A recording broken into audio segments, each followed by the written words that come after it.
या बातमीचे प्रायोजक आहेत वंश फिटनेस सेंटर, कादरी हॉस्पिटल, नई जिंदगी रोड, सोलापूर। सोलापूर महानगरपालिका मार्फत सोलापूर शहरात व कुंभारी परिसरात असलेल्या कॉम्रेड गोदूताई परुळेकर नगर येथे सुद्धा सध्या दूषित आणि पिवळसर पाणी पुरवठा होतोय, त्यामुळे नागरिकांचं आरोग्य धोक्यात आलंय। याबाबत नागरिकांनी प्रशासनाकडे विचारणा केली असता धरणाच्या परिसरात यंदा पाऊस कमी झाल्यानं पाण्याचा तुटवडा असून नागरिकांना पाणी पुरवठा करण्या इतकं पाणी धरणात नाही, मृत जलाशय साठ्यातून पाणी पुरवठा होतोय। हे पाणी पिण्यास योग्य असून गाळून अथवा उकळून प्यास सांगण्यात आलं, परंतु शहर व हद्दवाढ भाग कॉम्रेड गोदूताई परुळेकर नगर परिसर भागात दूषित आणि पिवळसर रंगाच्या पाण्यामुळे नागरिकांना सर्दी, खोकला, कावीळ, डायरिया, कॉलर, वात, गॅस्ट्रो, हिवताप, पोटदुखी, उलट्या, अतिसार असे जलजन्य आजार संभवत आहेत। वास्तविक पाहता नागरिकांना आपलं जीवन सुरळीत आणि सुसज्ज जगण्यासाठी लागणारी साधनं अपुरी आहे। सबब सोलापूर महानगरपालिकेमार्फत नागरिकांना योग्य पाणी पुरवठा करण्यासाठी नियोजन करणं, यासंबंधी विविध आशयांचं निवेदन माजी नेते आमदार कॉम्रेड नरसई आडम मास्तर यांच्या नेतृत्वाखाली माननीय आयुक्त सोलापूर महानगरपालिका शीतल तेलीयुगले यांना अखिल भारतीय जनवादी महिला संघटनेच्या राज्याध्यक्ष माजी नगरसेविका नसीम शेख, जिल्हाध्यक्ष शेवंता देशमुख, ॲडव्होकेट अनिल वासम, सुनंदा बल्ला, लिंगवा सोलापुरे आदींच्या शिष्टमंडळामार्फत देण्यात आलं।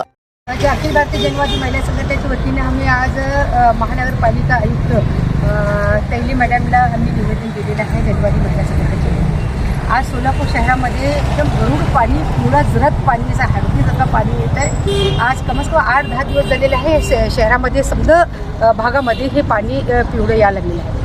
तर आता आमच्याकडे काही बायांची तक्रार आली की पोट दुखतंय, म्हणजे उलटी जुलाब व्हायला लागले म्हणून काही दवाखान्यात सुद्धा जाऊन सलाईन वगैरे लावून आलेले आहेत। अशा पद्धतीने महानगरपालिकेला आम्ही आयुक्त म्हणून एक महिला आयुक्त आहे त्यांना आम्ही निवेदन दिलेलं आहे। आता आयुक्त म्हणायला लागले की ते पाण्याची पातळी कमी झालेली आहे, गढूळ पाणी आहे, आम्ही सगळं प्रक्रिया केलेलं आहे म्हणून। तर प्रक्रिया काय केलं माहीत नाही, आम्ही तर आमची आपली मागणी अशी आहे की मेडिक्लोरसारखे तुरटी वगैरे हे समजा उपलब्ध करून महानगरपालिकेने द्यावं, म्हणजे बहुसंख्य झोपडपट्टीमध्ये राहणारे लोक आहेत, गृह कामगार, यंत्रमाग कामगार, घर कामगार, हे सर्व म्हणजे ह्या बायांना बिस्लेरीचं पाणी काही पडवणार नाही आहे। जे मोठे मोठे श्रीमंत लोक असेल तर त्याला बिस्लेरीचं पाणी पडवू शकतात।